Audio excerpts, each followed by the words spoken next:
Leadership is a differentiator, and having really good, effective leaders and a plan around your leadership will differentiate you. We see from the data companies that have this kind of planning and real leadership development, they're doing multiples of other companies in terms of revenue.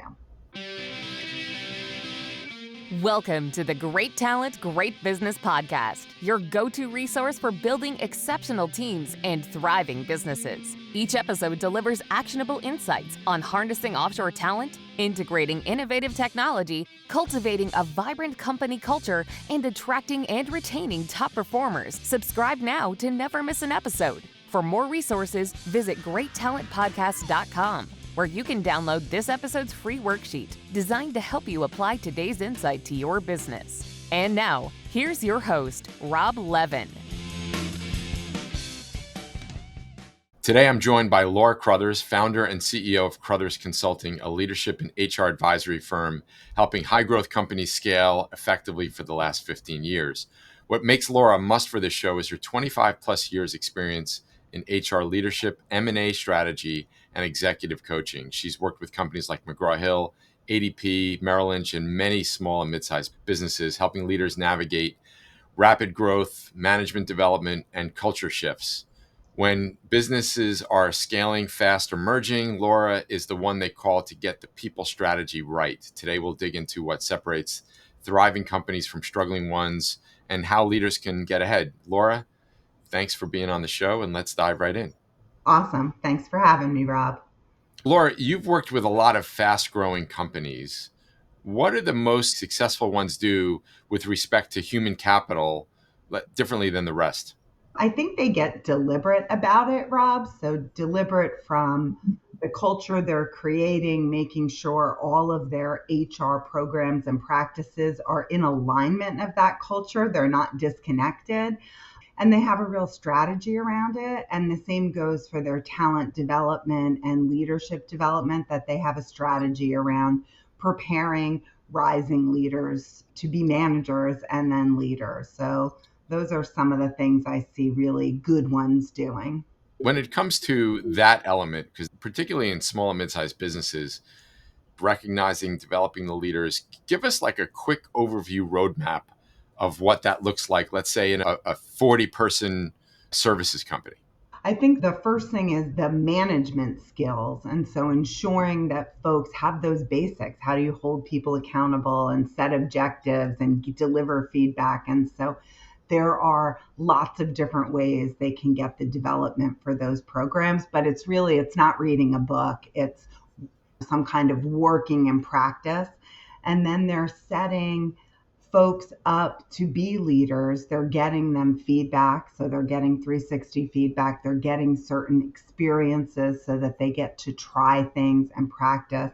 And then they're learning the difference between leadership and management and starting to move into, now that I've managed for a while, how do I start to lead? And so it is a deliberate process. And for a 40-person company, depending upon how they're structured, you might have 10 or 15 that are managers and leaders, maybe only 5 leaders. Right. And just so everybody's on the same page, how would you describe the difference, particularly in one of these smaller organizations, again, let's say around 40 people, how would you describe the difference between managing and leading? I think the managers are the folks that are taking strategy and executing on it all day long, and they're not creating the strategy. They're not setting the culture. They're living those things that are created by the leaders, and they're executing on them. So management is a lot about results and execution and getting people aligned to do that. Leadership is about setting that vision and strategy and getting people excited and empowered for the journey that they're going to go on. And in these 40-person companies, very many times, leaders are also managers, but all managers are not also leaders. Thanks for clarifying that, because I think it's terms that people use all the time. I think there's a lot of mystification around that. Speaking of leadership, what's the biggest leadership gap that you see today? Again, we're dealing with small, mid-sized business, let's say 10 to 100, 10 to 300. And what should business owners be doing to fix that?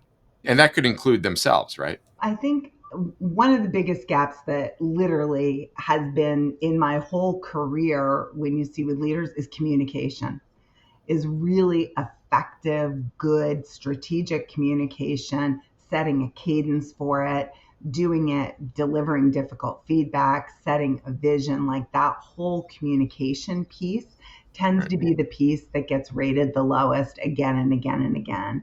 From people want so much more from their leaders in terms of communication.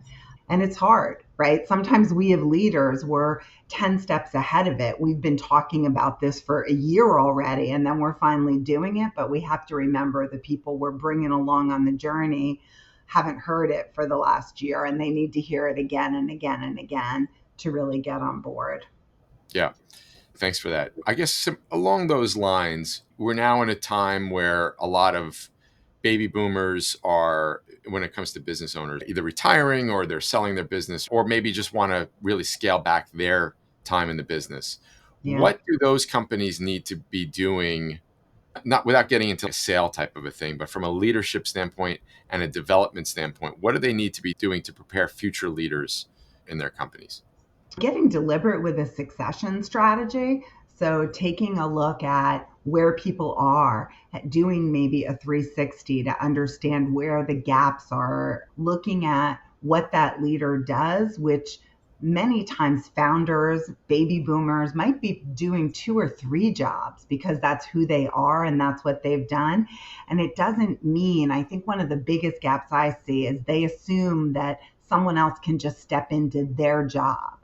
And many times it's not. It's getting deliberate about what is the culture and even org design that you're going to set for the organization to be successful going forward, given the talent that you have that you want to move into these roles. That setting that, understanding what the person leaving is doing, what the people under them are capable of doing, where the gaps are that you might need to bring in a third party or start to develop those people. And you can develop them with things like coaching, with experiences. There's lots of different ways with movement to another part of the organization so they start to learn some different things. But I see in those smaller companies, they usually have a successor kind of identified. And so it's really figuring out what can we do to help make that person successful as they step in and have that transition with the leader who's leaving and maybe fill another role that wasn't needed with the baby boomer leader because they might have been a CFO somewhere in the past and now they're running their Right. business and they're still acting as the CFO and maybe they're doing marketing too, right? So Yeah. it's how do you pull that apart to make someone else successful? Yeah. There's something you keep mentioning on all the questions I ask, which is being deliberate and being thoughtful about this and then coming up with a plan. And it's just amazing to me how, and I was guilty of this for so many years. You put a business plan together and you got the marketing piece, you got this piece, the sales piece, but very few of these. And when I say a business plan, I'm talking for an existing business, like, hey, this is what Yeah. we're going to do the next few years or the next year. And very rarely do you see that HR or leadership component in small and mid-sized businesses, very different than large businesses where they are addressing that. So it's a really strong message to everybody. Be deliberate and plan. And it is a differentiator. And I think that's why you're doing some of this. Leadership is a differentiator, and having really good, effective leaders and a plan around your leadership will differentiate you. We see from the data companies that have this kind of planning and real leadership development, they're doing multiples of other companies in terms of revenue. I think there's a reason that slogan from Peter Drucker, culture eats strategy for breakfast, is still going strong some 80 years later. You also mentioned coaching. Now, tell us a little bit more about that. That coaching, is that internal coaching of the business owner, coaching other people in the organization, bringing in external coaching? It's probably both. If you're talking about that succession plan, there's going to be things that the current business owner or other executives on the team will be coaching people under them, right? Because we all, as leaders, we act as coaches as well. So it's getting deliberate, I keep using that word, about what things people need the coaching in. And if you have that plan, you understand where the gaps are so that you can help coach them in that. And then it's bringing in external coaches. And nowadays, there's so many different coaching companies. You can get a coach for almost anything if you spend the time to really find out who's got that deep domain expertise that the person needs. We do coaching just for leadership development, and we coach HR people on how to be more senior HR people. So we can be the mentor for someone that works for the CEO and they're in their 20s or 30s and they don't have an HR leader. Right. And they want to groom them to be the HR leader. Well, that doesn't just happen. Right. This episode is brought to you by Work Better Now, your trusted partner for accessing high-performing talent from Latin America. Our clients say that partnering with Work Better Now has transformed their businesses by providing the proactive, reliable, and skilled professionals they need to thrive. For more resources to help your business grow, visit workbetternow.com/eguide. And if you're ready to build your dream team, head to workbetternow.com to schedule your consultation today. As a special thank you to great talent, great business listeners, we're offering $150 off your first 3 months. Just mention great talent during your consult. I want to just come back to something you said because it ties into this. Doing these things, being deliberate, planning, coaching, whether it's internal or external. You said something earlier, which is unbelievably powerful, which is this is changing growth rates, multiples of growth rates, I should say. Yeah. It's a huge, huge impact, perhaps, and actually maybe likely bigger than the impact from shifting your strategy, which I think a lot of companies need to do these days because things are changing so fast. One of the things that's changing so fast, I think, is, and correct me if I'm wrong, the way companies need to look at culture, especially now with so many different generations in the workforce, with those generations think differently, they work differently. Can you tell us, what are your thoughts on that in terms of this shift in the workplace because of these younger generations in the workforce? I think that we've got such an opportunity to harness the brilliance of these younger generations and what they bring. And they have an opportunity to learn from some of a more sage people that have been out there a little longer. And I'm going to go back to communication, Rob. I think it's about listening and learning from each other. If you want to say coaching, they can coach us on some of the technology stuff. They can coach us on work-life balance.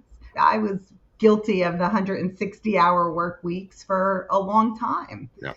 And so I think that there's areas that we can all learn from all 4 or 5 of the generations that are in the workforce if we're open to it. And we don't assume our way is the only way, but we engage the different generations on different problems that we have, because the power of all those thoughts together might create something really special or a solution that you hadn't thought of. And so I think that the companies that are really harnessing the power of all those generations, not trying to make the new ones coming in fit into the old grooves, are the ones that are being more successful. Because that is not going to work. No. Yeah. Yeah. Some people will comply, right? You always Right. have a certain amount in any generation that will get in line and comply, but you might be missing some of the people that are not going to, that are real questioners, that might have some really amazing ideas and experiences to share, but they feel shut down, and then they're going to leave. People wonder why the younger generation, the turnover is so high. If you're doing the right thing, you don't usually have the high turnover because they're happy and they're engaged and they're contributing and they're making a difference. Why leave? Yeah. Jumping around just a bit, I know you do a lot of work where companies bring you on, I guess if they're looking at making an acquisition. Tell us about why they bring somebody like you on from an HR/cultural standpoint. Why do they do it? What are they hoping to accomplish? And what comes out of that whole process? Our team would look at it a couple ways. One, we would take a look at an overall HR assessment to see, what are you doing around, here's your business plan, here's your culture, how are you wrapping everything in HR around and aligned with that, and what's your differentiators from an HR standpoint. So if you're someone who either buy or sell side. It's really good to know that, as well as to understand where your gaps are, because in finding the right acquisition target or the right person to buy you, when you know where your gaps are, you can also be looking for how can we fill those strategically. As you're a small and middle market person, it's not just about the product or the portfolio you're going to get, but Right. what kind of talent will you get and how will that talent fit? And so we also will look during an acquisition at the leaders and how will the leaders and culture mix together. I think we know from Peter Drucker and other people like that, that many mergers fail not because it wasn't a good product alignment, because it wasn't a good people alignment or a good cultural alignment. So we can identify those areas ahead of time. Think about one that was looking at a merger of a very, what I would say, millennial kind of company into a very blue suit, white shirt, stodgy kind of older company. And they had products that they wanted, but they also wanted the talent of the people that were programming it and doing it. And I was like, this is never going to work unless you're going to let them operate totally independently. But if you're going to try to move these people who have their dogs in the office down to 55 Water Street, where it's very, very corporate and Wall Street like, it's not going to work. Yeah. Just so we can envision this, an acquiring company gives you a call, say, hey, we're thinking of making this acquisition. I'm just thinking about this. The selling company may or may not be telling their team yet, right? So when do you come in the process, and then how do you get access to the company that's going to be acquired? How do you get access to their leadership and their talent? We come in as early as possible. Sometimes we're part of the initial team, the CEO, the person doing the modeling, and someone that's looking at leadership and talent. And you can get access from interviewing usually the top team is involved at that point. Right. You can have those discussions. You can get, even just by being in the office, you get a sense of some different things, and sitting in the coffee room, you can get a sense. And you can get what is their handbooks, what are their policies, to see how different is it? How different are things? And have they done 360s or reviews or invested in leadership? And you have an organization that's really investing in leadership, you might have one that isn't. Even how they talk to someone that's an HR and leadership consultant, sometimes they tend to be dismissive. Oh, that's just the HR stuff, right? It's really about the numbers. And then that tells a story in itself too. So you can get involved. You don't have to cascade down right away, but just at the very top level to do, what I call the go, no go from an HR and leadership perspective. Does it make sense? And being aware of some of the potential pitfalls early on before you spend too much time investing in it.